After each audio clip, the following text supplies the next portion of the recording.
Hello बच्चों, let us read this question. So the question says, how does the weight of an object vary with respect to mass and radius of earth?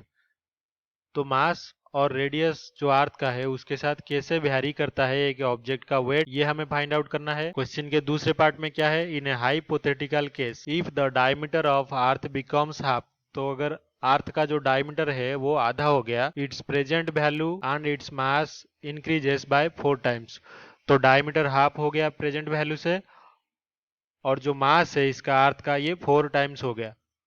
then how would the weight of any object on surface of earth be affected? तो अर्थ के surface पे जो किसी object का wait है वो कैसे affect होगा, ये हमें फाइंड आउट करना है। तो इस क्वेश्चन को सॉल्व करने के लिए हमारा जो की कॉन्सेप्ट होगा वो जान लेते हैं। तो की कॉन्सेप्ट हमारा सबसे पहले है वेट का। तो weight of a object is equals to mass into its acceleration due to gravity g. और जो जी होता है ये भी जानना जरूरी है कि जो acceleration due to gravity g होता है is equals to capital G, यानी कि universal gravitational constant mass of the planet divided by radius of the planet का square.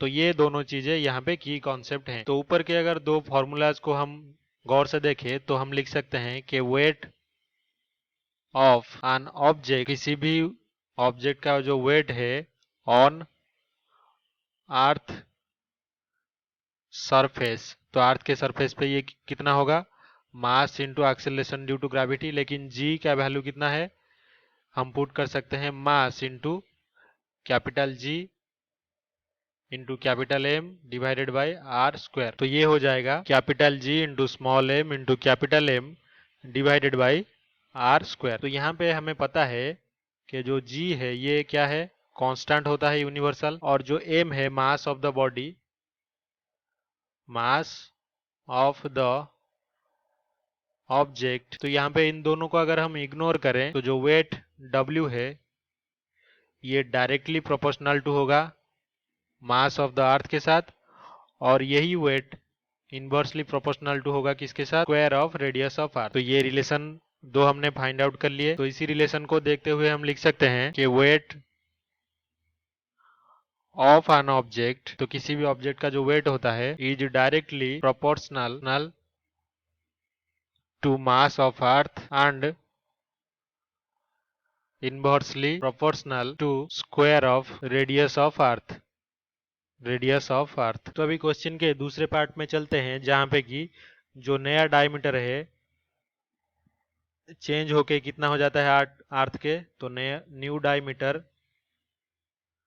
Of earth is equals to half of its present value, तो half into original जो diameter है, तो इसको ले लेते हैं हम डी डैश। तो इसी तरह से मास इंक्रीज होके कितना होता है, new mass of earth is equals to 4 times original mass, यानी कि 4 इंटू कैपिटल एम, तो इसको ले लेते हैं एम डैश। तो यहाँ पे जो वेट का फॉर्मूला था in relationship with earth's mass and radius of earth, इसको अगर इक्वेशन 1 दे दे तो इसी रिलेशन को यूज करके हम फाइंड आउट कर सकते हैं कि नया वेट जो है वो कितना हुआ अर्थ का बॉडी का। तो हम लिख सकते हैं कि new weight of the object ये इक्वल्स टू कितना हो जाएगा, capital G into mass of the object into mass of earth M dash divided by जो नया रेडियस होगा अर्थ के डायमीटर चेंज होने से, अगर वो आर डैश हुआ तो इसका स्क्वायर। लेकिन हमें ये पता है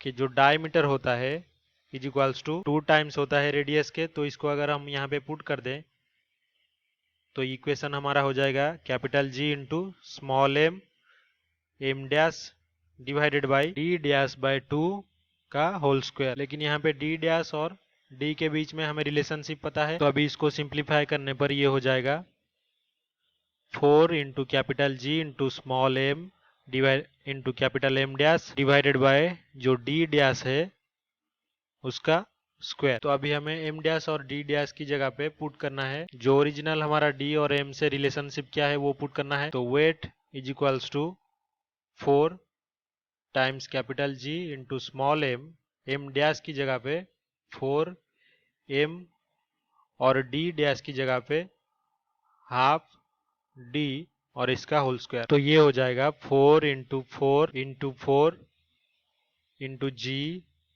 small m into capital M divided by square. तो डी स्क्वायर की जगह पे अगर हम 2r पुट करें तो 2r का स्क्वायर हो जाएगा 4r, तो ये हो जाएगा 4 into 4 into 4 divided by G small m into capital M divided by 2 times r का स्क्वायर। तो ये हो जाएगा 4 into 4 into 4 divided by 4 small m into capital M divided by r square. तो ये 4 से 4 कैंसिल आउट हो गया, तो ये हो गया 16 m बाई r स्क्वायर। लेकिन यही हमारा जो ओरिजिनल वेट था, तो जो हमारा न्यू वेट हो जाएगा is equals to 16 into original weight. तो अभी हम लिख सकते हैं the weight of the object increases by 16 times of original weight. तो फाइनली हमने की कॉन्सेप्ट में वेट और एक्सीलरेशन ड्यू टू ग्रेविटी दोनों का फॉर्मूला लेके हमने रिलेशनशिप फाइंड आउट किया कि कैसे वेट वेरी करता है मास ऑफ अर्थ और रेडियस ऑफ अर्थ के साथ। और हमने ये भी देखा कि जो नया डायमीटर है इसको अगर ओरिजिनल डायमीटर के हाफ कर दें और मास को ओरिजिनल मास के 4 टाइम्स कर दें, तो हमारा जो नया वेट है ऑब्जेक्ट का वो कैसे 16 टाइम्स इंक्रीज कर जाएगा ओरिजिनल वेट से। तो यही हमारा फाइनल आंसर होगा। I hope you have understood this well. Best of luck.